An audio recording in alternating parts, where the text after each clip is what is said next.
Hello दोस्तों, नमस्कार। मैं Vipin sir, Vipin maths channel पे आपका स्वागत करता हूं। आइए हम लोग इस क्लास में जो हम लोग प्लेटफॉर्म वॉल्यूम 3 मैथ्स के बुक का सॉल्यूशन कर रहे हैं, जिसमें टोटल जो है 81 सीट दिया गया है। टोटल एनटीपीसी जो एनटीपीसी सीबीटी फर्स्ट का एग्ज़ाम हुआ था, इसी का टोटल 81 सेट दिया गया है। तो इसी का हम लोग डिस्कशन करते हैं। इसका वॉल्यूम 4 भी आ गया है, तो वॉल्यूम 3 का हम लोग फिनिश करके 81 सेट, उसके बाद तुरंत वॉल्यूम 4 भी स्टार्ट कर देंगे। ठीक, तो इसमें हम लोग एनटीपीसी सीबीटी फर्स्ट का टोटल क्वेश्चन दिया गया। आज जो हम लोग क्वेश्चन करने वाले हैं 19 जनवरी 2021 शिफ्ट 2 के ऑल जितने भी क्वेश्चन है टोटल एक एक करके हम लोग सभी क्वेश्चन का सॉल्यूशन करेंगे इस क्लास में। ठीक, तो चलिए आइए स्टार्ट करते हैं। वॉल्यूम 3 का हम लोग डेली लगातार वीडियो ला रहे हैं, तो उम्मीद कर रहे हैं आपको ये चीज़ अच्छा लग रहा होगा। तो दोस्तों में ज़्यादा से ज़्यादा शेयर करिए ताकि हमें भी अच्छा लगे। जितने भी लड़के जुड़े तो हमें भी थोड़ा सा, मेरा भी मनोबल लगे कि हाँ, हमें भी और ज़्यादा से ज़्यादा सेट कराना चाहिए। आप लोग को अच्छा लग रहा है तो शेयर करिए ताकि जितने भी ज़रूरतमंद आपके दोस्त लोग हैं वो सब हमसे जुड़े और ज़्यादा से ज़्यादा फ़ायदा उठाए। बहुत आसानी से हम लोग डेली एक एक सेट जो है हम लोग सोल्यूशन कर रहे हैं इसमें। ठीक, और लगातार कर रहे हैं। ठीक, तो चलिए आइए स्टार्ट करते हैं। अगर आप बेसिक मैथ पढ़ना चाहते हैं, ठीक, बहुत लोग जुड़ रहे हैं इससे, तो बेसिक अगर मैथ्स पढ़ना चाहते हैं, जो कि आपको मैथ्स में प्रॉब्लम होता है, तो विपिन मैथ्स, ठीक, विपिन मैथ्स एप्लीकेशन भी लॉन्च हो चुका है। एप्लीकेशन पे एक कोर्स चल रहा है बेसिक मैथ का।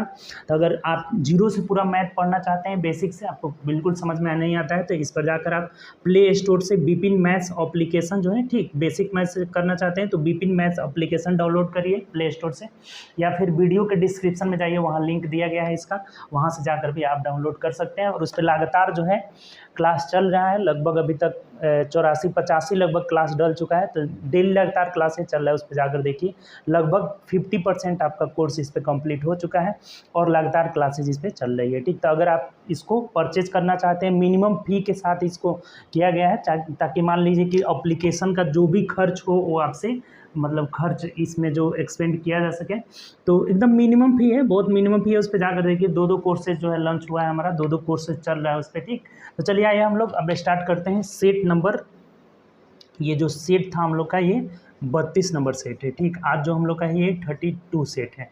पिछले क्लास में हम लोग 31 सेट किए थे, तो 32 सेट करेंगे। तो चलिए आइए एक एक क्वेश्चन देखेंगे। देखिए, जो पहला जो क्वेश्चन है, कह रहा है कि एक पेंटिंग को 5% की छूट के बाद 5225 में बेचा जाता है, तो पेंटिंग का, देखिए बहुत आसान सा क्वेश्चन है। फिक्स प्राइस अगर हम 100% कर ले और इस पे 5% छूट देकर हम बेच रहे हैं, यानी एसपी 95% हो जाएगा। तो इस 95% का मान दिया हुआ है कितना हमारा, तो 5225 दिया हुआ है। ठीक, 5225 रुपये दिया हुआ है। कह रहा है कि अंकित मूल्य यानी 100% का मान बताइए क्या होगा। तो बहुत सिंपल है, एक एक नियम से 5225 बट्टा हो जाएगा 95 और इंटू 100 कर लीजिए। 5 से कटाइएगा तो ये 19 हो जाएगा और ये 5 से 20 हो जाएगा। अब 19 से देखिए कट जाएगा, 19 या 57 ज़्यादा हो जा रहा है। 19 दूना 38, 39, 40, 41, 42, यानी कि 14 हो जा रहा है। फिर 2 उतर जाएगा यहाँ पे, तो 19 8 152, यानी कि 19 साते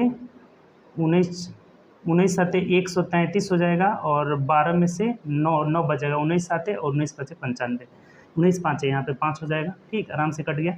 अब गुना कर लीजिए इसमें, तो 0 5 दूना 10, 7 दूना 14, 1 15, 5 हासिल 1, 2 दूना 4, 1 5, यानी 5500 रुपया जो हो जाएगा उसका अंकित मूल्य हो जाएगा। ऑप्शन से देख लीजिए, तो ऑप्शन नंबर ए में दिया है। बहुत आसान सा क्वेश्चन था ये।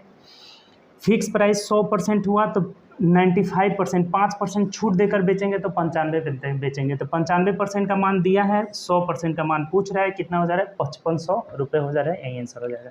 चलिए आगे बढ़ते हैं नेक्स्ट क्वेश्चन।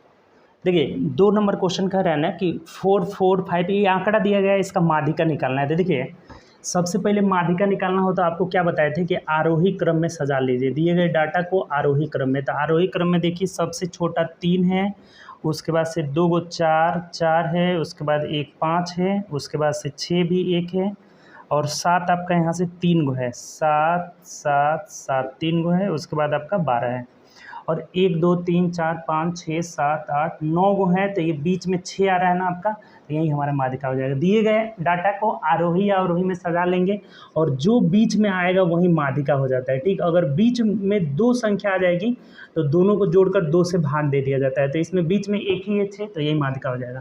अगर मान लीजिए कि दो को बीच एक ये टर्म नहीं रहता तो ये दोनों बीच में आता, तो दोनों को जोड़कर क्या करते 2 से भाग लगा, जो भी दोनों बीच में आता दोनों को जोड़ करके 2 से भाग लगा देते। बात क्लियर, इसमें कोई दिक्कत नहीं। इसमें जो बीच में आरोही अवरोही में सजा लीजिए, जो बीच में आए वही माध्यिका कहलाता है। चलिए आगे बढ़ते हैं नेक्स्ट क्वेश्चन।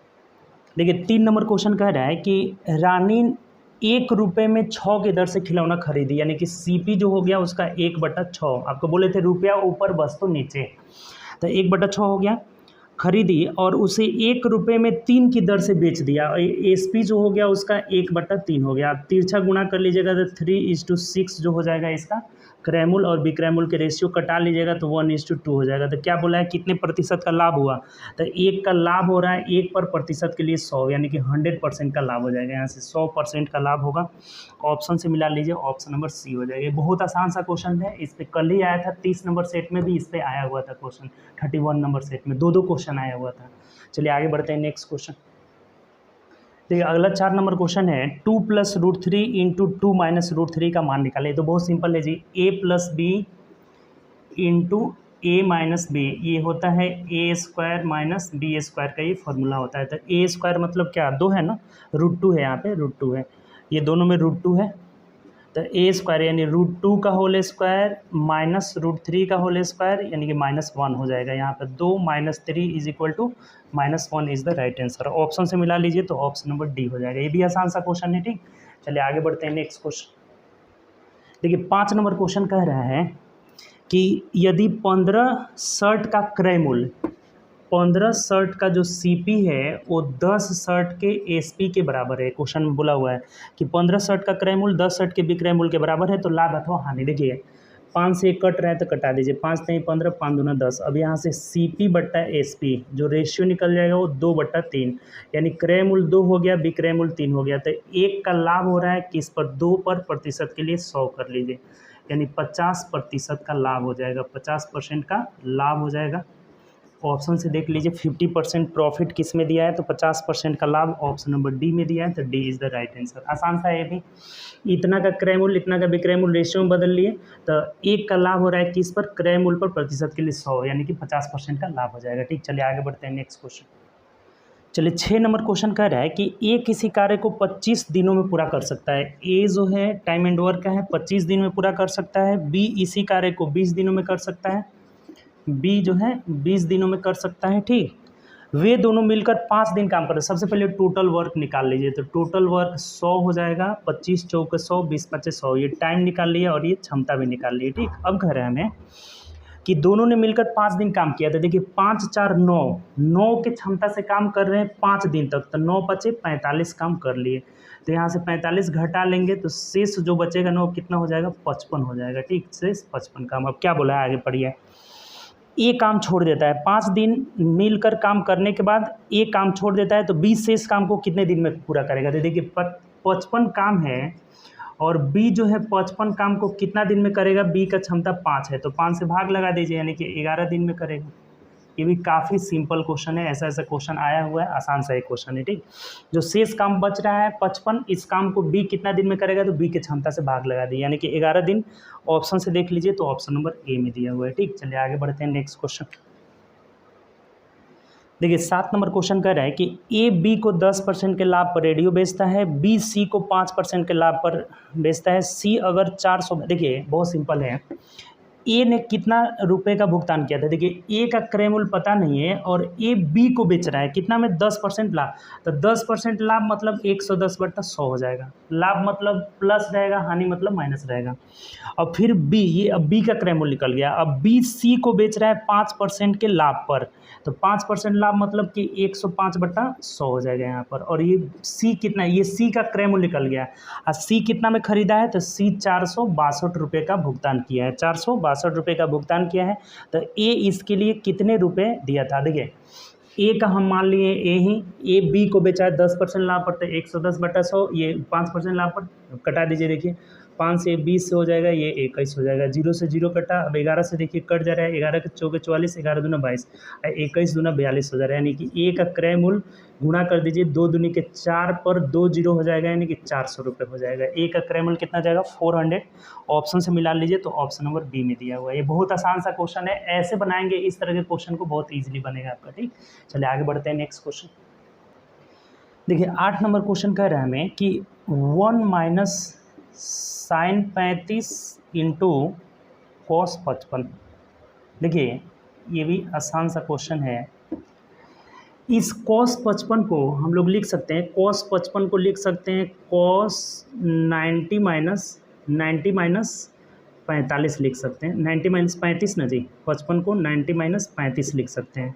90 में से 35 गया, क्या हो गया 55 आ गया आपका। ठीक, 90 में से 35 गया 55। ठीक, अब एक बात बताइए कि cos 90 माइनस थीटा बराबर साइन थीटा होता है, तो इसको हम लोग लिख सकते हैं साइन 35 डिग्री। इसका मतलब ये पूरा जो एक्सप्रेशन है 1 माइनस साइन स्क्वायर 35 डिग्री हो जा रहा है, चूँकि ये साइन 35 एक था, इसको जब बदले तो इस साइन 35 आ जा रहा है, यानी 1 माइनस साइन स्क्वायर 35। अब 1 माइनस साइन स्क्वायर थीटा बराबर हो जाता है कॉस स्क्वायर थीटा, यानी कि कॉस स्क्वायर 35 डिग्री। इस क्वेश्चन का आंसर हो जाएगा। ऑप्शन से मिला लीजिए तो cos square 35 option number A में दिया है, तो A is the right answer. आपको पता होगा बेसिक आइडेंटिटी कि sine square theta plus cos square theta is equal to 1, और जब यहाँ से मान निकालेंगे तो sine square theta is equal to 1 minus cos square theta हो जाता है। अगर कॉस स्क्वायर का मान निकालेंगे कॉस स्क्वायर थीटा तो 1 माइनस साइन स्क्वायर थीटा हो जाता है। ठीक, तो यहाँ से ये 1 माइनस साइन स्क्वायर थीटा को हम लोग कॉस स्क्वायर थीटा लिख सकते हैं, जो कि ऑप्शन नंबर ए में दिया है। थीटा की जगह 35 है तो cos square 35 degree option number A में दिया हुआ है। बोलिए कहीं से भी कोई दिक्कत है तो। चलिए आगे बढ़ते हैं नेक्स्ट क्वेश्चन। देखिए 9 नंबर कह रहा है कि पहली 10 विषम प्राकृत संख्याओं का मान। देखिए कल ही आपको बताए थे कि अगर विषम संख्या का पूछेगा, विषम प्रथम n बोलेगा कि प्रथम n विषम संख्या का माध्य या औसत इज इक्वल टू n ही हो जाता है। और जब बोलेगा कि सम, प्रथम n सम संख्या का माध्य या औसत, सम संख्या का माध्य या औसत is equal to n plus 1 हो जाता है। जब सम बोला जाता है तो एक जुड़ जाता है, और विषम बोला जाता है तो वहीं का वहीं रहेगा। तो पहली 10 विषम प्राकृत संख्याओं का माध्य 10 ही हो जाएगा, जो कि ऑप्शन नंबर डी में दिया है, तो D is the right answer. कोई दिक्कत इसमें, आसान सा है। ये दोनों बात आपको बहुत बार बता चुके हैं, अभी तक बहुत बार आ भी गया है। ठीक, चलिए आगे बढ़ते हैं नेक्स्ट क्वेश्चन। देखिए अगला जो क्वेश्चन 10 नंबर का रहा है कि निम्नलिखित में से कौन सा द्विघात समीकरण नहीं है। देखिए क्वाड्रेटिक इक्वेशन जो होता है ना, द्विघात समीकरण, पहले द्विघात को आप समझिएगा। द्विघात समीकरण का जो व्यापक रूप रहता है ax² plus bx plus c is equal to 0, और इसमें जहाँ x is not equal to a is not equal to 0, a is not equal to 0। इसका मतलब जो x स्क्वायर का गुणांक होता है ना, x स्क्वायर का गुणांक, ये 0 कभी नहीं होता है। अगर ये 0 रहेगा तो ये स्क्वायर वाला टर्म हट जाएगा। जब स्क्वायर वाला टर्म हटेगा तो द्विघात समीकरण कहलाएगा ही नहीं। द्विघात समीकरण होने के लिए हमेशा स्क्वायर वाला टर्म आपको रहना जरूरी है। तो इसमें देखिए यहाँ से एक्स स्क्वायर और यहाँ भी एक्स स्क्वायर दोनों ओर से कट जाएगा, और यही क्वाड्रेटिक इक्वेशन नहीं होगा, यही हमारा आंसर हो जाएगा। ठीक, यहाँ देखिए 2m स्क्वायर और एक m स्क्वायर घटेगा तो यहाँ m स्क्वायर रहेगा आपका। यहाँ एक्स स्क्वायर है, यहाँ 2x है, इसमें इधर एक्स स्क्वायर है ही नहीं तो इसमें भी एक्स स्क्वायर रहेगा, इसमें भी एक्स स्क्वायर रहेगा। चूँकि 2x स्क्वायर में से एक्स स्क्वायर घटेगा तो एक्स स्क्वायर रहेगा। इसी में से जो है स्क्वायर वाला टर्म हट जा रहा है, तो ये क्वाड्रेटिक इक्वेशन नहीं है, और यही हमारा आंसर हो जाएगा। सबको तोड़ के आपको देखने की जरूरत ही नहीं है। देखिए यहाँ भी एक्स स्क्वायर, इसको भी तोड़ेंगे एक्स स्क्वायर आएगा, दोनों ओर से कट जाएगा, इसमें एक्स स्क्वायर वाला टर्म नहीं रह रहा है, तो ये क्वाड्रेटिक इक्वेशन नहीं होगा। द्विघात समीकरण होने के लिए स्क्वायर वाला टर्म का रहना बहुत जरूरी है आपका। ठीक, तो चलिए आगे बढ़ते हैं, इसका ए आंसर हो जाएगा। चलिए नेक्स्ट क्वेश्चन जो है 11 नंबर कह रहा है कि 5 और 7 के बीच आने वाली परिमेय संख्याओं की संख्या कितनी है। देखिए किसी भी, जैसे कि मान लीजिए ये संख्या रेखा पर अगर दर्शाते हैं 0 1 2 3, बाएँ आएंगे तो -1, -2। तो इन सब के बीच में ना, इसके बीच में अनगिनतों परिमेय संख्या, बहुत सारा परिमेय संख्या है। जैसे मान लीजिए 1 और 2 के बीच में 1/2, 1/3, 1/4, ये सब 1 और 2 के बीच में ही आ रहा है। ये 0 और 1 के बीच में आ रहा है। इधर 1 और 2 के बीच में जाएंगे ना, तो जैसे 3/2 हो गया, 4/3 हो गया। ये सब बहुत सारा अनगिनतों जो है परिमेय संख्या आता है। किसी भी दो लगातार जो है अगर प्राकृत संख्या के बीच अगर परिमेय संख्या पूछा जाए कि कै गो परिमेय संख्या आता है, तो अनगिनत, इनफाइनाइट, अनंत परिमेय संख्या आता है, अनंत। तो यही हमारा आंसर हो जाएगा, अनंत परिमेय संख्या आएगा, जो कि ऑप्शन नंबर बी में दिया हुआ है। बात क्लियर हुआ? किसी भी दो प्राकृत संख्या के बीच अगर पूछा जाए कि कितने परिमेय संख्या आ सकते हैं, तो इनफाइनाइट, अनंत परिमेय संख्या आ सकते हैं, यानी ऑप्शन हम लोग का बी आंसर हो जाएगा। ठीक, चलिए आगे बढ़ते हैं नेक्स्ट क्वेश्चन।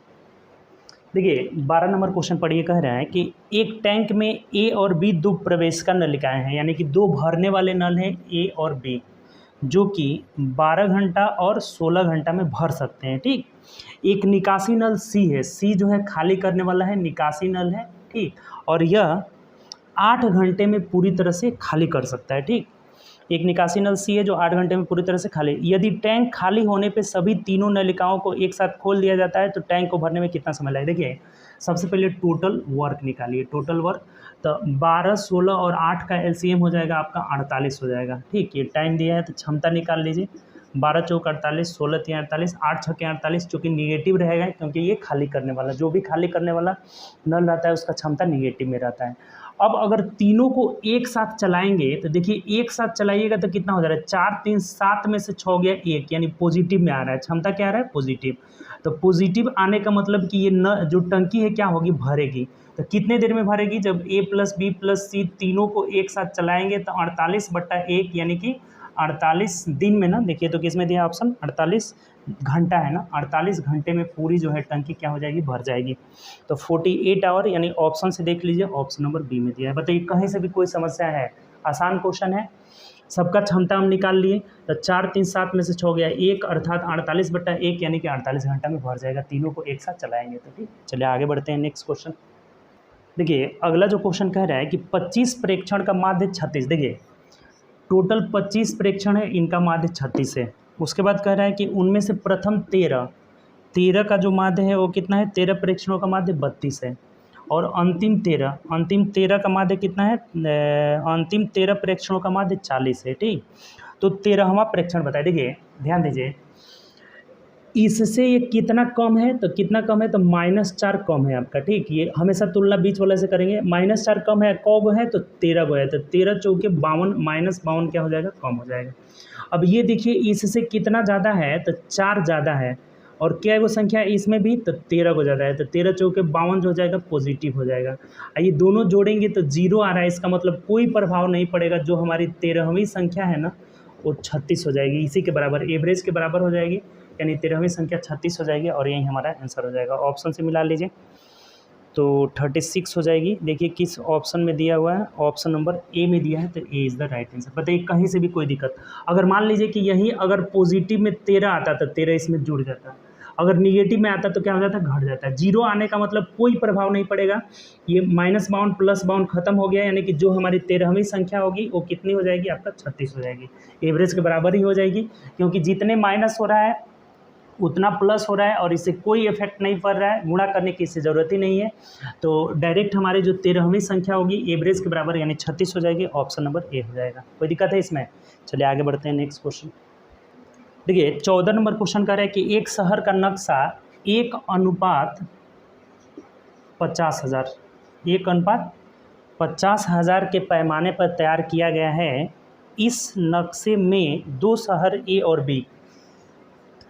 और बी के बीच की दूरी दिखा रहा है, कितना है? तो 12 सेंटीमीटर है, 12 सेंटीमीटर है। तो दोनों शहरों के बीच की वास्तविक दूरी कितनी होगी? देखिए ध्यान दीजिएगा, इसका मतलब हो गया ना कि इस एक यूनिट का वैल्यू हम लोग 5000 जो है तैयार किए हुए हैं। एक कुछ भी यूनिट ये किसी में भी रहे, अगर ये 1 सेंटीमीटर में रहेगा तो ये डायरेक्ट, अगर मान लीजिए दो शहरों के बीच 5 है तो 5 से इसमें गुणा कर लेंगे तो वास्तविक दूरी निकल जाएगा।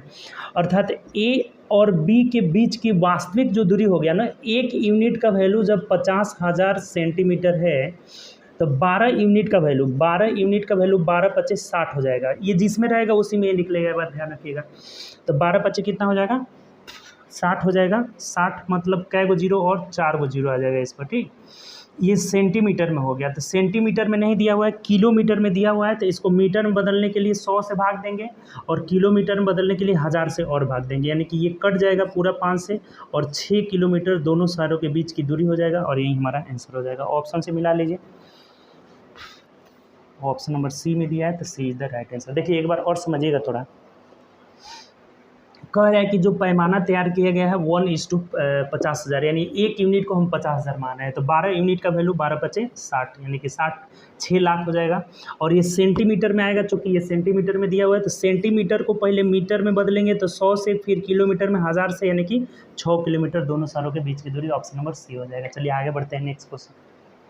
नेक्स्ट जो क्वेश्चन है हम लोग का 15 नंबर, कह रहा है कि x बराबर 5 y बराबर 2 है, तो हमें वैल्यू निकालना है 4x के power 4 plus 9y square plus minus 12x square y. देखिए एक चीज़ ध्यान रखिएगा, तो ये 2x minus 3y, 2x square Y minus 3y का होल स्क्वायर के रूप में, 2x स्क्वायर माइनस 3y के होल स्क्वायर के रूप में। देखिए ये 4x स्क्वायर हो जाएगा और ये 3 तरीके 9y स्क्वायर हो जाएगा, और जब दोनों को गुणा करेंगे ना, यहाँ माइनस दिया हुआ था इसीलिए माइनस में रहेगा, तो 3 दूना 6 दूना 12 x स्क्वायर y हो जाएगा। अब मान यहाँ रख दीजिए ना, कुछ है ही नहीं इसमें, x का मान 5 है तो 5 पचे 25 दूना 50 माइनस y का मान 2 है, तो यहाँ 3 दूना 6 हो जाएगा, और 50 में से 6 गया कितना हो जाएगा, 44 का होल स्क्वायर। तो 44 का होल स्क्वायर मतलब 4 चौके 16, यानी कि 1936 हो जाएगा ना जी। 44 5 पचे 25 नहीं सॉरी 2536 होगा नहीं, 1936 हो जाएगा, और यही हमारा आंसर हो जाएगा 1936, मतलब ऑप्शन नंबर सी हो जाएगा। 44 का होल स्क्वायर 45 का होल स्क्वायर होगा 5 पचे 25 और 5 चौके 20, यानी कि 20-25 हो रहा है, तो इसी के आसपास ना होगा ये। तो 1936 ऑप्शन में ही दिया हुआ है 1936, यानी ऑप्शन नंबर आपका क्या हो जाएगा, तो ऑप्शन नंबर सी हो जाएगा। बात समझ में आया कि नहीं आपको, बताइए।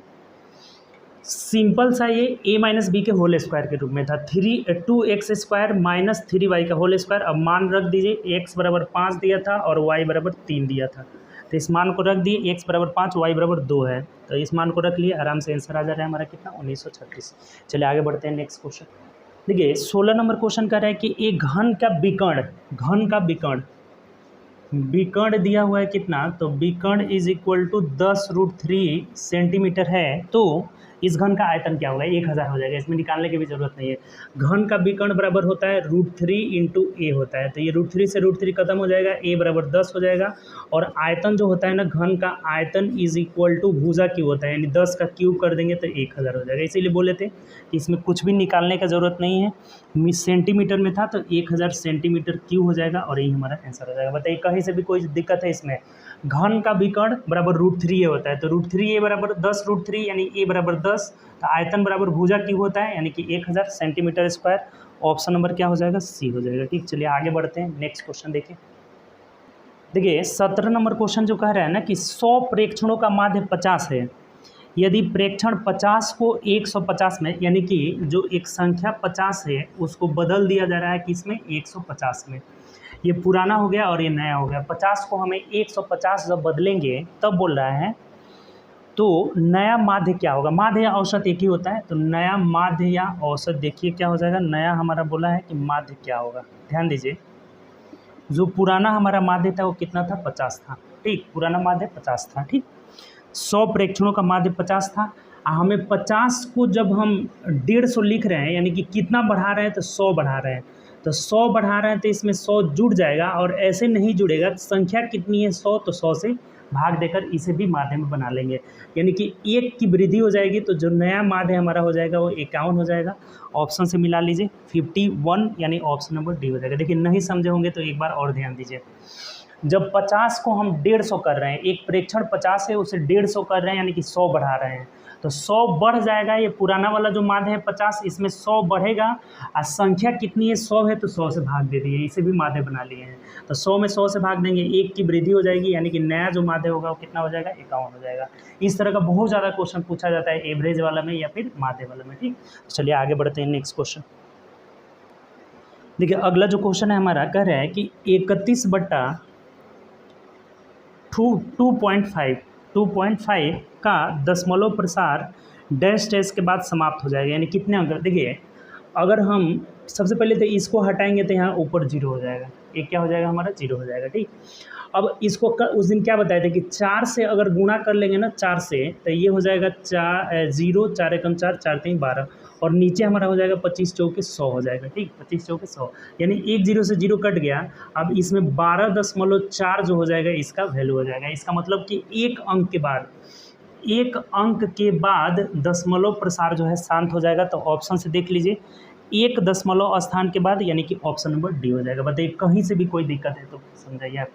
ये पॉइंट हटाए तो ऊपर एक जीरो हो गया, 25 चौके 100, 4 से ऊपर नीचे गुणा इसलिए कर लिया हम लोग क्योंकि ये 100 बन जाएगा। जब नीचे 100 हो जाएगा ना तो भाग देना बहुत आसान हो जाएगा आपका।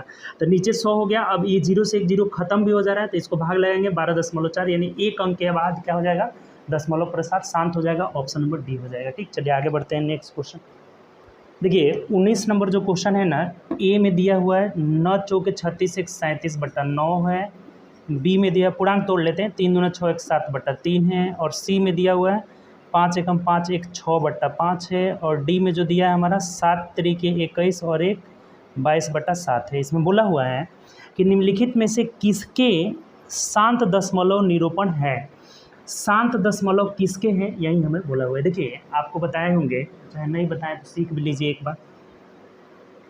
दो प्रकार का दशमलव प्रसार होता है, एक शांत होता है और एक अशांत होता है। ठीक, अशांत होता है। ठीक, और एक कब कैसे पहचानेंगे कि कब जो है दशमलव प्रसार शांत होगा और कब जो है अशांत होगा, तो इसको थोड़ा सा अच्छा से समझिएगा, थोड़ा ध्यान से समझिएगा।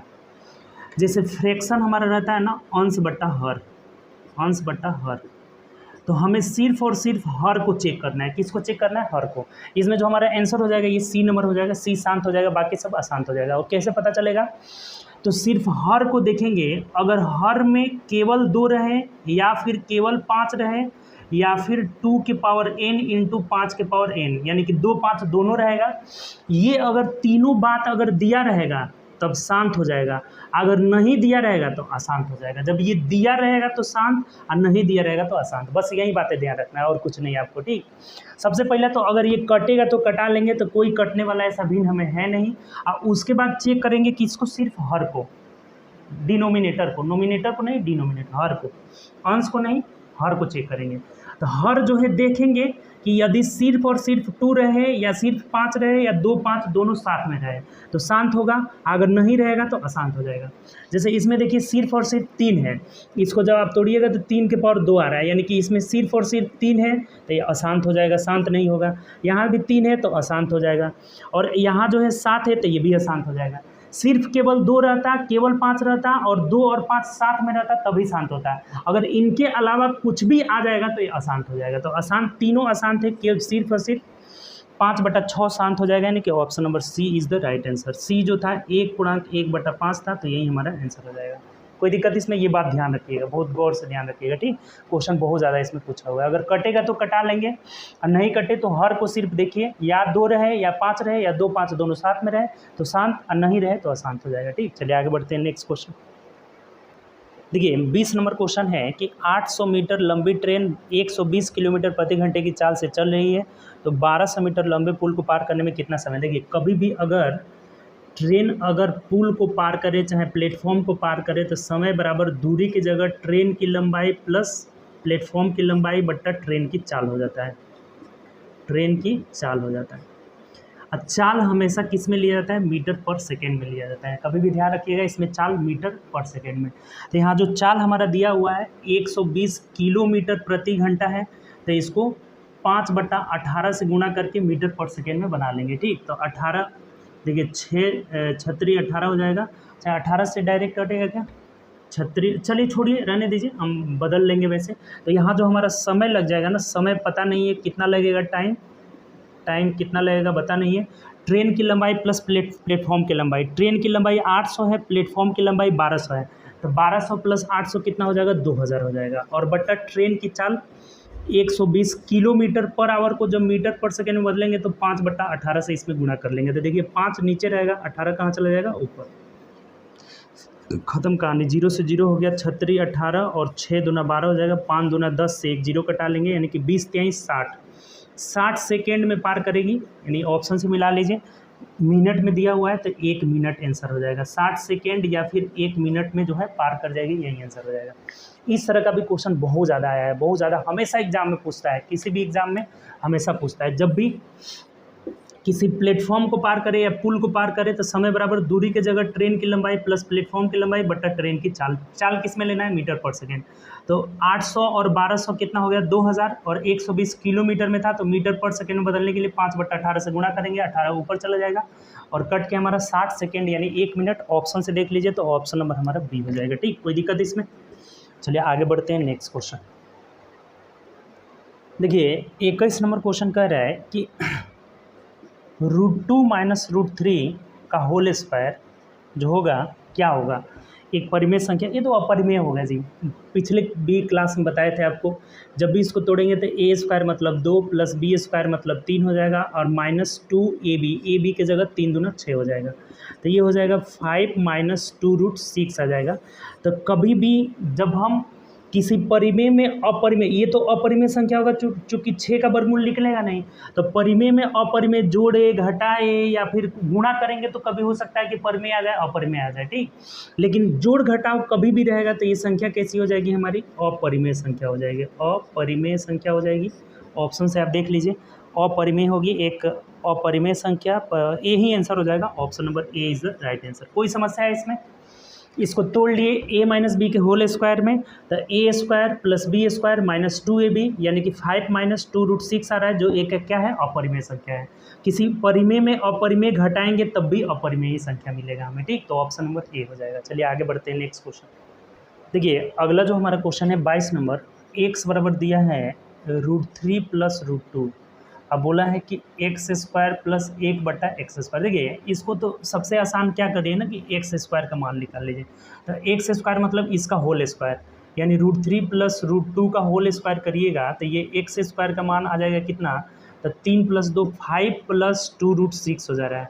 तो 1/x स्क्वायर का मान हो जाएगा ना, ये इन्वर्स हो जाएगा। इन्वर्स मतलब 5 माइनस 2√6 हो जाएगा। तो ये दोनों को जोड़ देना है, यानी x square plus 1/x square is equal to, ये कट जाएगा 10 हमारा क्या हो जाएगा? आंसर हो जाएगा। ठीक, यही आंसर हो जाएगा। ऑप्शन से मिला लीजिए तो option number A is the right answer. बताइए कहीं से भी कोई समस्या है? एक्स का मान इतना दिया था तो एक्स स्क्वायर मतलब 5 प्लस 2√6 हो जा रहा है। 1/x स्क्वायर मतलब ये इन्वर्स, 5 × 5 = 25, 2 दूनी के 4 × 6 = 24 यानी इन्वर्स हो जाएगा। तो इन्वर्स मतलब माइनस, जैसे 1/5 प्लस 2√6 यानी रेशनलाइजेशन करिएगा तो ये नीचे 1 हो जाएगा, ऊपर हमारा 5 माइनस 2√6 हो जाएगा। जोड़ना था हमें तो दोनों को जोड़ दिए तो 5 × 5 = 10 हमारा क्या हो जाएगा? आंसर हो जाएगा। X square plus 1/x square बराबर 10, ऑप्शन नंबर ए हो जाएगा। ठीक, चलिए आगे बढ़ते हैं नेक्स्ट क्वेश्चन। देखिए अगला जो हमारा क्वेश्चन कह रहा है ना 23 नंबर, कह रहा है कि दो बेलन के त्रिज्या यानी R1:R2 लिख देते हैं। दोनों का रेशियो दिया है 2:3 दिया हुआ है। ठीक, और उनकी ऊंचाई यानी H1:S2, ऊंचाई का रेशियो दिया है 5:3 दिया हुआ है। ठीक, अब कह रहा है हमें तो उनके आयतन का अनुपात। अच्छा बताइए, बेलन का जो आयतन होता है, बेलन का आयतन इज इक्वल टू होता है πr² होता है। बेलन का आयतन बराबर πr² होता है। तो ये हमारा कांस्टेंट टर्म हो गया, ये दोनों में रहेगा तो हट ही जाएगा, उसको हटा दीजिए। यानी कि जो इनके आयतन का जो वॉल्यूम का V1 रेशियो जो V2 होगा वो R² यानी R² का गुणा करके उसमें A से गुणा कर देना है। तो पहला वाला का अगर लेंगे तो R² मतलब 4 × H का मान 5 है। ठीक, रेशियो इसका R² यानी 3 × 3 = 9 × H का मान कितना है? 3 है, यानी हमारा हो जाएगा 5 × 4 = 20:27 हो जाएगा और यही आंसर हो जाएगा। मिला लीजिए 20:27। देखिए किस ऑप्शन में है, तो ऑप्शन नंबर बी में दिया हुआ है, तो B is the right answer. बताइए समझे कि नहीं आप? बेलन का जो आयतन होता है πr² होता है। बेलन का आयतन πr², तो ये कांस्टेंट टर्म है, इसको हटा दीजिए, रेशियो में कट जाएगा तो πr² यानी पहला वाला का लेंगे तो त्रिज्या 2 है, 2 दूनी के 4 और 5 से गुणा हो जाएगा यानी 5 × 4 = 20। इसका त्रिज्या 3 × 3 = 9, 9 × 3 = 27 हो जाएगा क्योंकि R² हो जाएगा। ठीक, तो 20:27 ऑप्शन नंबर हमारा बी हो जाएगा। B is the right answer. चलिए आगे बढ़ते हैं नेक्स्ट क्वेश्चन। चलिए 24 नंबर क्वेश्चन देखिएगा, कह रहा है कि यदि 33 मीटर कपड़ा बेचने पर रानी को 11 मीटर कपड़े के मूल्य के बराबर लाभ प्राप्त। देखिए यहाँ पे थोड़ा सा एक चीज़ मिसप्रिंट हुआ है, वहाँ पे उसको सुधार लीजिएगा। 11 मीटर कपड़े के विक्रय मूल्य के बराबर, विक्रय, ये बात जरूर लिखना चाहिए, नहीं लिखेगा तो फिर आपका किस पे आप लेकर चलिएगा, क्रय मूल्य पे या विक्रय मूल्य पे।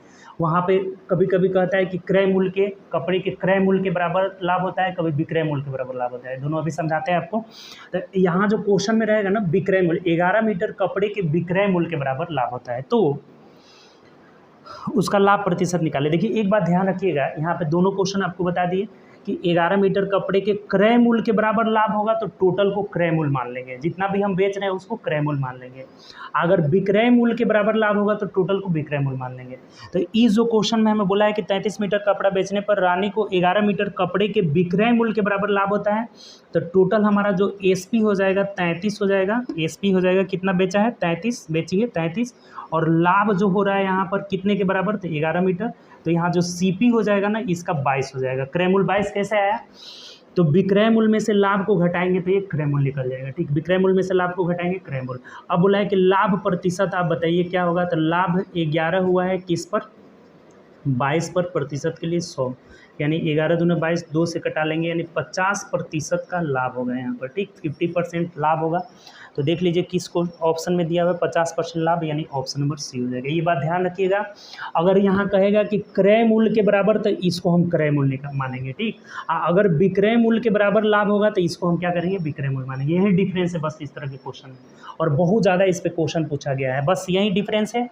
अगर बोलेगा कि 11 मीटर कपड़े के विक्रय मूल्य के बराबर तो इस टोटल को विक्रय मूल्य मान लीजिए। कहता कि 11 मीटर कपड़े के क्रय मूल्य के बराबर तो इस टोटल को क्रय मूल्य मान लेते हैं। तो ये विक्रय मूल्य 33 हो गया, लाभ 11 हुआ है, तो क्रय मूल्य 22 हो जाएगा। कैसे, तो 33 में से 11 घटाएंगे, लाभ को घटाएंगे तो हमारा क्रय मूल्य मिल जाएगा। और लाभ प्रतिशत, लाभ बटा क्रय मूल्य गुणे 100, यानी कि 50% लाभ, ऑप्शन नंबर सी हो जाएगा। ठीक, चलिए आगे बढ़ते हैं नेक्स्ट क्वेश्चन।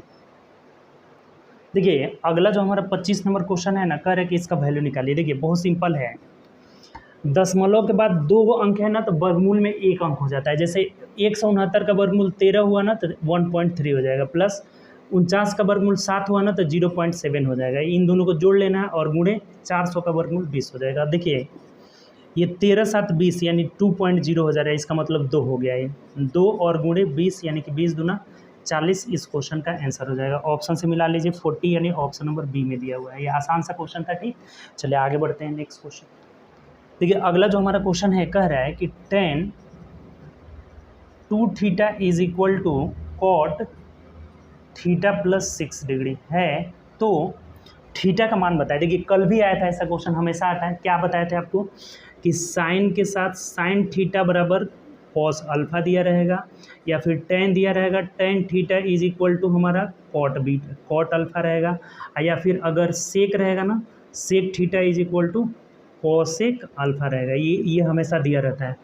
अगर बराबर के रूप में रहेगा तो साइन के साथ कॉस रहेगा, और tan के साथ कॉट रहेगा, सेक के साथ कोसेक रहेगा। ठीक, और गुणा के रूप में रहेगा तो देखिए ये जब इधर गुणा के रूप में लाइएगा तो साइन, ये बट्टा में जब जाएगा 1 बट्टा आपका कॉस, तो ये सेक हो जाएगा, यानी कि साइन के साथ सेक रहेगा, tan के साथ tan ही रहेगा, कॉट के साथ कॉट ही रहेगा, और सेक के साथ क्या रहेगा हमारा, यहाँ से जब ये इसके नीचे जाएगा तो सेक के साथ साइन हो जाएगा। ठीक, यानी कि साइन के साथ सेक हो गया, साइन के साथ सेक हो जाएगा। ठीक, साइन के साथ इधर जब 1 बटा कोस करेंगे तो सेक हो जाएगा, और tan के साथ हमारा क्या हो जाएगा यहाँ पर तो tan के साथ, 1 मिनट, और जब इसको इधर लेके जाएंगे ना, यहीं पे दोनों मिल जाएगा, पूरा लिखने की जरूरत नहीं है। इसको जब भाग लगाएंगे तो कॉस के साथ कॉसेक आएगा और साइन के साथ सेक आएगा, और tan के साथ tan ही होता है, कॉट के साथ कॉट। ये तो बराबर वाला क्वेश्चन है, बराबर वाला में कोई टेंशन ही नहीं है। दोनों का एंगल का मान आपस में क्या हो जाएगा, का योगफल 90 होगा, तभी जो है आपस में बराबर होंगे। tan थीटा और cot थीटा दोनों बराबर कब होते हैं, जब दोनों के कोणों का योग क्या हो जाता है, 90 डिग्री हो जाता है। यानी कि 2 theta plus 6 is equal to 90 degree. ये तो आसान है, यानी 3 थीटा इज इक्वल टू, इधर 6 घटेगा तो 84 हो जाएगा ना जी। तो 3 से कटा दीजिए, 3 दूना 6, 3 चौके 12 हो जाएगा, 3 8 24 हो जाएगा। 3 दूना 6, 7 8, 3 8 यानी 28 डिग्री हो जाएगा। जो थीटा का मान होगा कितना हो जाएगा 28 डिग्री। ऑप्शन से देख लीजिए, ऑप्शन नंबर डी में दिया। ये तो आसान क्वेश्चन है, जब भी बराबर रहेगा यहाँ theta plus alpha 90 degree, theta plus alpha सब में थीटा प्लस अल्फा 90 डिग्री, तो दोनों के एंगल का योग 90 डिग्री यानी कि थीटा हो जाएगा 28 डिग्री। ठीक, चलिए आगे बढ़ते हैं नेक्स्ट क्वेश्चन। देखिए 27 कह रहा है कि root under 8 plus root under 18 का मान क्या होगा, मतलब जोड़ देना है सिर्फ। देखिए 8 का मतलब 2√2 हो जाएगा, प्लस 18 का मतलब 9 दूना 18 हुआ ना 9, यानी कि 3√2 हो जाएगा। ठीक, 2√2 प्लस 3√2। अब यहाँ से √2 कॉमन ले लीजिएगा, √2 जब कॉमन ले लेंगे तो 2 + 3 यानी कितना हो जाएगा 5, यानी 5। 1 मिनट, √2 कॉमन लेने की क्या ज़रूरत है, 3 और 2 कितना हो जाएगा 5√2 हमारा आंसर हो जाएगा। ऑप्शन से मिला लीजिए, तो 5√2 यानी ऑप्शन नंबर सी में दिया है। बताइए कहीं से भी कोई इसमें समस्या आपको। ये हो गया 2√2 और ये हो गया 3√2, यानी जुड़ करके 5√2 हो जाएगा, ऑप्शन नंबर सी हो जाएगा। चलिए आगे बढ़ते हैं। देखिए 28 नंबर जो क्वेश्चन कह रहा है ना कि 4√6 को गुणा करना है 3√24। देखिए 3√24 से हमें क्या करना है, गुणा करना है। का गुणनफल है एक अभाज्य संख्या, एक ऋणात्मक संख्या, एक अपरिमेय संख्या और एक परिमेय। सिंपल है अभी। 4×3 12 हो जाएगा और 24 छक्के 144 हो जा रहा है ना जी। 6 को 24 कर 4 और 6 दूना 12, 13 1 14, 144। अभी आपको बताए थे कि योगफल जब किसी अपरिमेय संख्या में परिमेय संख्या या अपरिमेय संख्या को जोड़ेंगे हमेशा परिमेय रहेगा, घटाएंगे अपरिमेय रहेगा, घटाएंगे तब भी अपरिमेय रहेगा। और गुणनफल कभी अपरिमेय भी आ जाएगा और परिमेय में भी आ जाएगा। ठीक, ये क्वेश्चन बहुत पूछा हुआ है। जब दो अपरिमेय संख्या को चाहे परिमेय संख्या को आपस में गुणा करेंगे, एक परिमेय और एक अपरिमेय रहना चाहिए हमेशा, तो गुणनफल आपका कभी परिमेय भी आ जाएगा, कभी अपरिमेय भी आ जाएगा, लेकिन योगफल हमेशा अपरिमेय होगा, अंतर भी हमेशा अपरिमेय होगा। तो यहाँ देखिए ये 4×3 12 और 24 छक्के 144 का वर्गमूल भी 12 हो जाएगा, तो 12 × 12 यानी कि 144 एक परिमेय संख्या है, न कि अपरिमेय संख्या है। तो यहाँ पे हमारा आंसर क्या होगा, परिमेय होगा। ये बात ध्यान रखिएगा आप, ठीक, हमेशा। तो ये एक परिमेय संख्या हो जाएगा, एक परिमेय संख्या यानी कि ऑप्शन नंबर डी हो जाएगा। बताइए कहीं से भी कोई दिक्कत है तो गुणनफल परिमेय अपरिमेय दोनों हो जाता है, योगफल आपका हमेशा अपरिमेय, अंतर भी हमेशा अपरिमेय होता है। ठीक, चलिए आगे बढ़ते हैं नेक्स्ट क्वेश्चन। चलिए अगला जो हमारा क्वेश्चन है ना, कह रहा है कि शांत दशमलव हमेशा एक होता है। देखिए दो बातें होता है, शांत और अशांत, शांत और अशांत। ठीक, तो जो हमारा शांत होता है ना दशमलव, ये ध्यान रखिएगा कि शांत दशमलव हमेशा परिमेय संख्या होता है, परिमेय संख्या। जो शांत दशमलव होता है वो एक परिमेय संख्या होता है, उसे हम p/q के रूप में लिख सकते हैं आराम से, p/q। जैसे मान लीजिए 0.5 है, इसे आप परिमेय संख्या है p/q के रूप में आराम से लिख सकते हैं 5/10। और अशांत वाला रहेगा, जैसे मान लीजिए 0.1 3 5 7 2 1 8 3 9, ये जैसे आता रहेगा, तो ये एक अपरिमेय संख्या हो जाएगा, क्योंकि ये शांत नहीं है, अशांत है आपका। ठीक, तो शांत वाला हमेशा परिमेय संख्या होता है, शांत परिमेय संख्या होता है। ठीक, तो यही हमारा आंसर हो जाएगा कि शांत दशमलव हमेशा एक परिमेय संख्या होता है, यानी कि ऑप्शन नंबर सी हो जाएगा, ऑप्शन नंबर सी। इसे हम p/q के रूप में लिख सकते हैं। ठीक, चलिए आगे बढ़ते हैं, ये भी आसान सा क्वेश्चन था।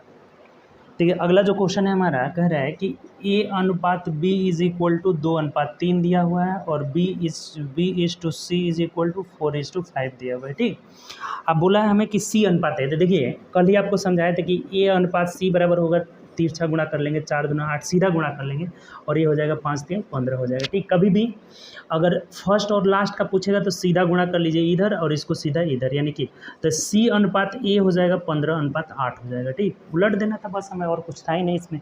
तो c अनुपात a = 15:8 यानी कि ऑप्शन नंबर सी हो जाएगा। अब इसमें जल्दीबाजी में ये नहीं कि 8:15 को हम लोग क्लिक करके चले आएंगे ऑप्शन नंबर बी और गलत हो जाएगा आपका। ठीक, इसका आंसर क्या हो जाएगा, सी हो जाएगा, चूँकि हमें c अनुपात a पूछा हुआ है। ठीक, चलिए आगे बढ़ते हैं नेक्स्ट क्वेश्चन।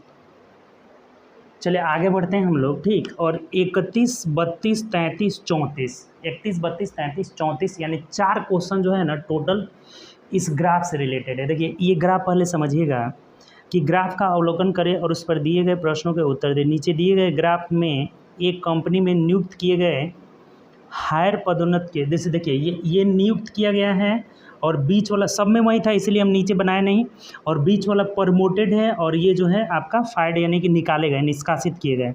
ठीक है।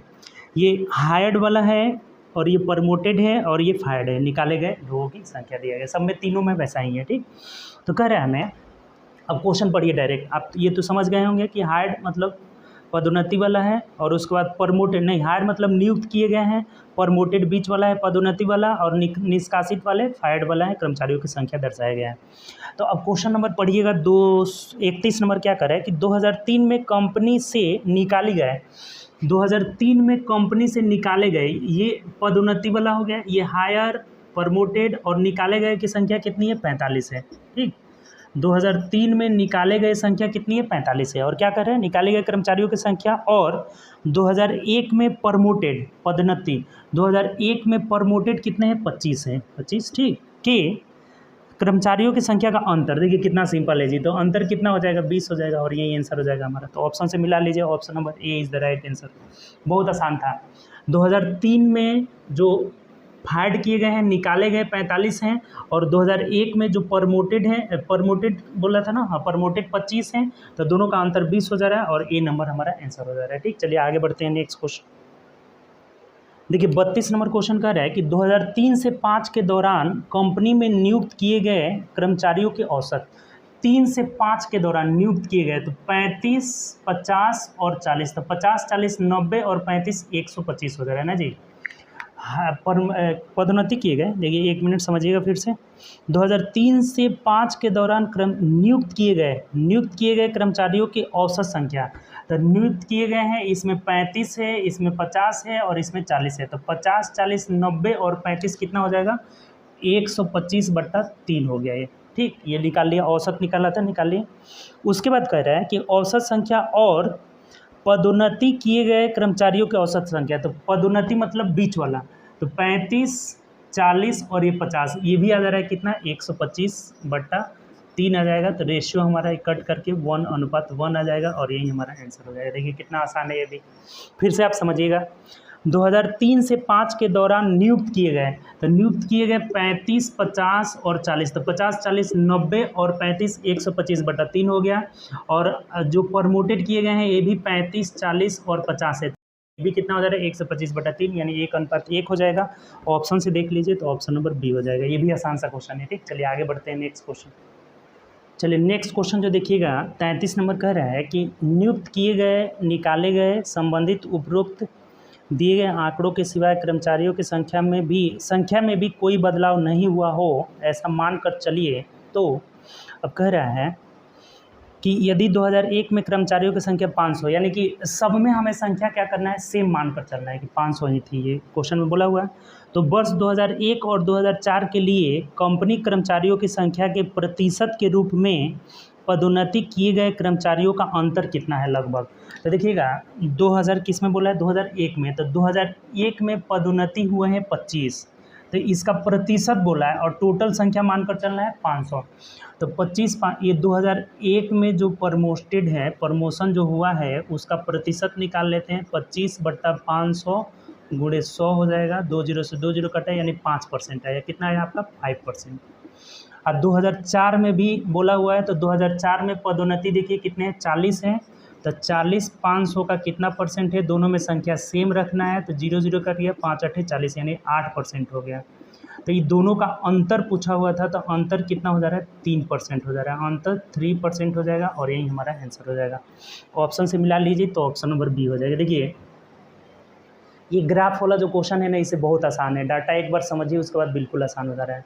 2001 में 25, तो 25 का 500 के अबेज में प्रतिशत पूछा था, तो 5%। 2004 में 40 पदोन्नति हैं, तो 8%, दोनों का अंतर कितना हुआ, 3%। ऑप्शन नंबर बी हो जाएगा। ठीक, चलिए आगे बढ़ते हैं नेक्स्ट क्वेश्चन।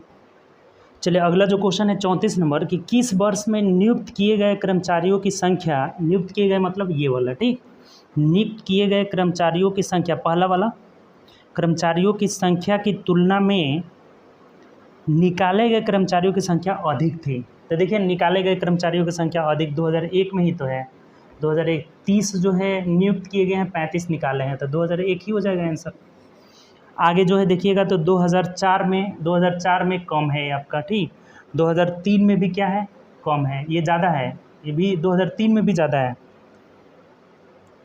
दो कर्मचारियों की संख्या अधिकतम थी बोला हुआ है, 1 मिनट सॉरी, अधिकतम थी मतलब 30 निकाले, 30 नियुक्त किए हैं और 5 निकाले हैं, तो अधिकतम तो यहाँ भी है लेकिन 5 अधिक हो रहा है। ठीक, यहाँ पे 5 अधिक हो रहा है। 2004 से लेकर चलते हैं हम लोग, ऑप्शन से देख लीजिए। 2004 में जो है तो कम थी। किस वर्ष में नियुक्त किए गए कर्मचारियों की संख्या की तुलना में निकाले गए कर्मचारियों की संख्या अधिक थी? तो निकाले गए कर्मचारियों की संख्या कौन कौन सा ऑप्शन दिया है? 2004, 2001, 2003, 2002, यही दिया हुआ हमारा। ठीक, 2002। तो 2004 में तो कम थी, यहाँ पे कम थी, ये नहीं होगा। 2003 में देखते हैं तो इसमें भी निकाली गई संख्या अधिक थी और इसमें भी अधिक थी, और 2002 में देख लीजिएगा तो इसमें जो है कम थी, यानी इसी दोनों में हो जा रहा है। तो 2001 में 5 अधिक थी और 2003 में कितने अधिक थी? तो 10 अधिक थी। तो आंसर जो होगा हमारा 2003 होगा। ये अधिकतम पूछ रहा है कि अधिकतम किस में हुआ था, तो 2003 में। ऑप्शन नंबर सी हमारा सही आंसर होगा। बात आपको समझ में आया कि नहीं? जो नियुक्त किए गए कर्मचारियों की संख्या से निकाले गए कर्मचारियों की संख्या अधिक थी, तो 2001 में भी 5 अधिक थी, 2003 में जो है 10 अधिक थी, तो आंसर हमारा 2003 ही हो जाएगा। अधिकतम की बात किया हुआ है तो 2003, मतलब इसमें ज़्यादा अधिक थी, तो 2003 हमारा आंसर हो जाएगा। ऑप्शन नंबर सी हो जाएगा। ठीक, चलिए आगे बढ़ते हैं नेक्स्ट क्वेश्चन। चलिए नेक्स्ट जो क्वेश्चन है हमारा कह रहा है कि 8 वर्षों में सुभाष की आयु उसकी वर्तमान आयु की 3 गुनी हो जाएगी। देखिए, वर्तमान आयु 1 मानते हैं तो 1 से 3 गुना होने में कितना समय लग रहा है? यहाँ पे 8 वर्ष लग रहा है। ठीक, 8 वर्ष। तो अब बोला हुआ है हमें कि तो कितने वर्षों में सुभाष की आयु उसकी वर्तमान आयु की 5 गुनी हो जाएगी? तो वर्तमान आयु की 5 गुनी यानी 1 से 5 होने में कितना समय लगेगा? यहाँ टाइम हमें पता नहीं है कितना समय लगेगा। देखिए बहुत आसान सा क्वेश्चन है, इसको चलिए इधर ही लिख देते हैं। 1 से 5 होने में कितना समय लगेगा? देखिए 1 से 3 होने में, 1 से 3 यानी कितना बढ़ने में? तो 2 यूनिट बढ़ने में 8 वर्ष लग रहा है। तो 1 से 5 का मतलब कि 4 यूनिट बढ़ने में, तो 2 यूनिट बढ़ने में 8 साल, तो 4 यूनिट बढ़ने में 16 साल नहीं हो जाएगा? और यही आंसर हो जाएगा 16 वर्ष। कुछ है ही नहीं इसमें आपका। ठीक, इसका 2 यूनिट बढ़ने में 8 वर्ष लग रहा है, तो 4 यूनिट बढ़ने में 16 वर्ष लगेगा। ऑप्शन से देख लीजिए, तो option number B is the right answer. कोई समस्या इसमें, कोई एक सोक्स मानने की ज़रूरत ही नहीं है। रेशियो में 2 यूनिट बढ़ने में 8 वर्ष, तो 4 यूनिट बढ़ने में इससे 2 गुना समय यानी कि 16 वर्ष हो जाएगा। ऑप्शन नंबर बी हो जाएगा। ठीक, चलिए आगे बढ़ते हैं नेक्स्ट क्वेश्चन। देखिए अगला जो हमारा क्वेश्चन है ना, कह रहा है 36 नंबर कि साक्षी ने अपने 15 दिन के कह रहा है कि 15 दिन की इंटर्नशिप के दौरान फ्रंट डेस्क पर नीचे दिए गए संख्या के ग्राहकों को सेवा प्रदान करती है। ये संख्या दिया हुआ है हमें। ठीक, अब कह रहा है कि ये जो संख्या दिया हुआ है 15 दिन का टोटल है आपका, तो ऊपर दिए गए आंकड़ों के बहुलक और माध्यिका का औसत निकाले। बहुलक और माध्यिका दोनों निकालना है। तो देखिए कहीं भी अगर माध्यिका निकालना हो तो आपको क्या बोले कि सबसे पहले इसे आरोही में सजाइए। तो आरोही मतलब सबसे छोटा कौन है? इसमें 6 है, तो 6 लिख दिए। उसके बाद से कौन सा है आपका? तो 12 है, 12 यहाँ लिख दीजिए 12। उसके बाद 13 है तो 13 लिख देते हैं। ये 12 13 एक ही था। उसके बाद से 13 के बाद 14 15 16 है यहाँ पे। 16 16 दो गो हैं, 16 एक 16 दो हैं, तो 2 गो 16 लिख दिए। ठीक है, उसके बाद 17 देखिए, तो 1 2 3 4 गो 17 है, तो 17 17 17 17। उसके बाद 18 यहाँ लिख लिए, 18 सभी 17 को लिख लिए। 1 2 3 4, 18 को भी एक ही था लिख दिए। 19 नहीं है। उसके बाद 20 है, 20 भी लिख दिए। उसके बाद से कौन सा है आपका? 20 के बाद से 24 है, 24 1 मिनट इसको नहीं गिरना है ना, 24 लिख दिए। उसके बाद से 25 नहीं है, 28 है, तो 28 लिख दिए यहाँ पर। 28 के बाद 32 लिख दिए, 32 को भी लिख दिया, और 32 के बाद 45, सबको हम लोग लिख दिए हैं यहाँ पे। ठीक, ये लिखना पड़ेगा ये आरोही क्रम में। 1 2 3 4 5 6 7 8 9 10 11 12 13 14 15 हुए। ठीक, तो इसका हमें निकालना है माध्यिका। तो माध्यिका निकालने के लिए क्या बोले थे कि जो बीच में होगा, यानी कि 8वां नंबर पे 1 2 3 4 5 6 7 8 यानी 17 हो जाएगा। अब बहुलक जो हो जाएगा ना, बहुलक जो ज़्यादा बार आता है वही बहुलक कहलाता है। सबसे ज़्यादा बार 7 17 है तो यही हो जाएगा। अब इसका औसत निकालना है, तो इसका औसत बताइए। 17 17 34/2 यानी 17 ही हो जाएगा। आंसर क्या हो जाएगा हमारा 17 ही हो जाएगा। ऑप्शन से देख लीजिए तो ऑप्शन नंबर ए में दिया हुआ। बताइए कहीं से भी कोई समस्या अगर है तो बताइए। आसान सा क्वेश्चन था, बस एक बार सजा लेना था, सजा लीजिएगा, उसके बाद से कोई दिक्कत नहीं है इसमें। ठीक, देखिए फिर से समझ लीजिए, नहीं समझे तो ये आरोही क्रम में हम लिख दिए, और इसका माध्यिका निकालना है तो माध्यिका जो बीच में होता है, यानी कि 8वां नंबर 1 2 3 4 5 6 7 8 ये 17 है, तो यही हमारा इसका माध्यिका हो जाएगा। और बहुलक जो ज़्यादा बार आता है, सबसे ज़्यादा बारंबारता कौन है, 17 का है, तो ये बहुलक हो जाएगा। और इसका औसत मतलब दोनों को जोड़ करके 2 गो है तो 2 से भाग दे दीजिए, यानी कि औसत 17 आ जाएगा। ठीक, तो बताइए कहीं से भी कोई दिक्कत नहीं होना चाहिए। इसमें टोटल 36 क्वेश्चन था, 36 का 36 बहुत आसान था। इसमें हमेशा 34-35 जो है नंबर आना चाहिए, क्योंकि ग्राफ वाला भी सब टोटल का टोटल इजी था, और ये भी आपका क्वेश्चन भी सब इजी था इसमें। ठीक, तो चलिए हम लोग अगले सेट के डिस्कशन के साथ मिलेंगे, नेक्स्ट अगले क्लास में मिलेंगे। हम लोग डेली जो है शाम में 7 PM में 7 PM में डेली एक सेट लेकर आ रहे हैं। ठीक, इसका लाइव स्ट्रीम ऑन रहता है, 7 बजे हम लोग डेली आ रहे हैं। तो ज़्यादा से ज़्यादा आप वीडियो को शेयर करिए, ताकि जितने भी आपके दोस्त लोग अब तक अभी नहीं पहुंचा है उन लोगों के पास भी पहुंचे और ज़्यादा से ज़्यादा फ़ायदा उठाएं। ठीक, ग्रुप डी के लिए बहुत इंपॉर्टेंट है, आपका रामबाण साबित होने वाला है। ग्रुप डी के लिए ज़्यादा से ज़्यादा रिवीजन करिए, समय आप घटाइए। ये कब होगा, जब रिवीजन करिएगा तभी। ठीक, तो चलिए हम लोग अगले क्लास में मिलेंगे। ठीक, अगर आप बेसिक मैथ पढ़ना चाहते हैं तो बिपिन मैथ्स एप्लीकेशन ज्वाइन कर लीजिए। ठीक, उसको ज्वाइन करके वहाँ पे पढ़ सकते हैं, डेली लगातार उसमें भी क्लासेस चल रहा है। ठीक, चलिए ओके बाय, टेक केयर, अपना ध्यान रखिए और प्रैक्टिस करिए ज़्यादा से ज़्यादा।